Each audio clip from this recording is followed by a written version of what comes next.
Welcome, everybody. In this episode, we take a look at the AI hammer that's looking for a nail.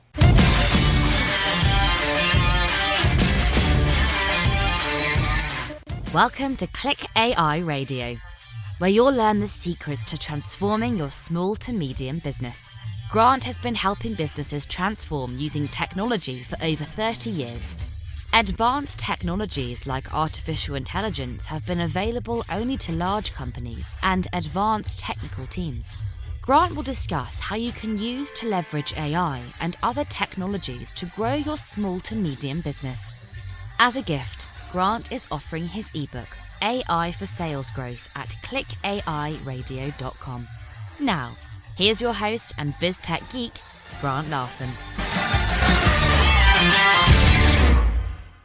Hey, welcome everybody to another episode of ClickAI Radio. So I was talking with a group of technical people recently, and they talked about a very cool solution that they had prepared.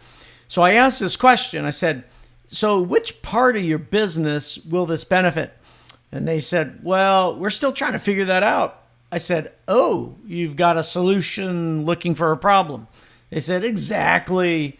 I said, well, if you're not careful, AI can turn out to be the same thing, right? One of the biggest mistakes you can do with AI, in fact, this happens quite often, is it's the tendency to create AI solutions without sufficient understanding of the business problem. Everyone gets excited and enamored about the technology. Well, maybe not everyone, but some do.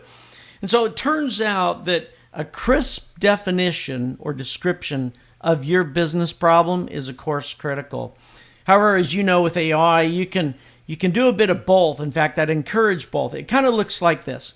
So start by building your AI solution. And what you do, the reason you do that is you run it against some of your data, and it gives you a sense, without any sort of tutoring or guidance on your part, it gives a sense of identifying what it can see, right? And what it does is it lets you understand the potential areas or problems that the AI can start providing answers to. So with those kind of insights, initial insights, you can go back to the drawing board and rethink the kinds of problems which may be addressable with the kind of data that you have. That's actually really critical to do early on. Some groups will spend a lot of time doing lots of data curation, cleaning stuff up over long periods of time. And the whole time, the other hand is saying, oh, these are the problems we want to go solve with it.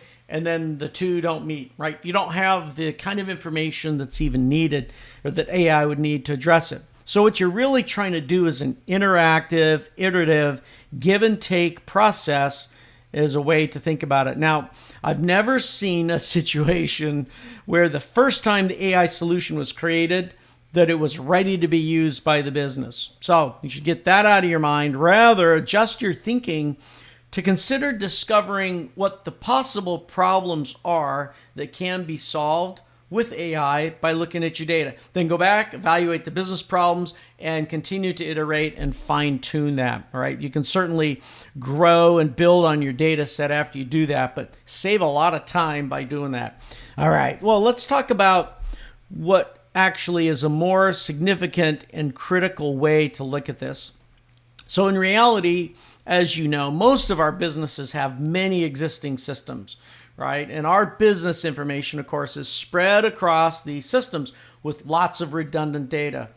Well, we, of course, rely on our teams and our brains, obviously, to logically connect the information together on these systems so that we can have the kind of information that we as humans need in order to make decisions. Now, when we use AI, we want to think about recreating that kind of experience. And you can go through the process, certainly, of saying, let's integrate all of our systems together. But that can be a real challenge. So, for example, let's say that you have three systems. This will be a little bit oversimplified, but let's say you have one system for leads and lead management. Then you have another system for ads and ad campaigns to those leads. And maybe you have a third system that's used for closing sales and servicing. All right, a bit oversimplified, but it's sufficient for the example. So it turns out, as you know, that Your customer's journey, unknown to them, touches each of those systems. And of course, in many cases, those individual systems provide analytics and insights in their respective rights, which is cool and helpful. But your brain ties that all together into an overarching customer journey or customer life cycle. So this is where AI can work wonders. So even though these systems may not be connected or even integrated, using AI along with some data management, the AI can look across that entire data set from those three systems as one data set, right? And view the whole customer life cycle. So then with that, the AI can identify what are the probabilities that a certain lead will translate into a closed sale. Even though your own systems aren't integrated to support that, AI can actually do that work and give you those insights. So you don't need to do that integration in order to make that happen.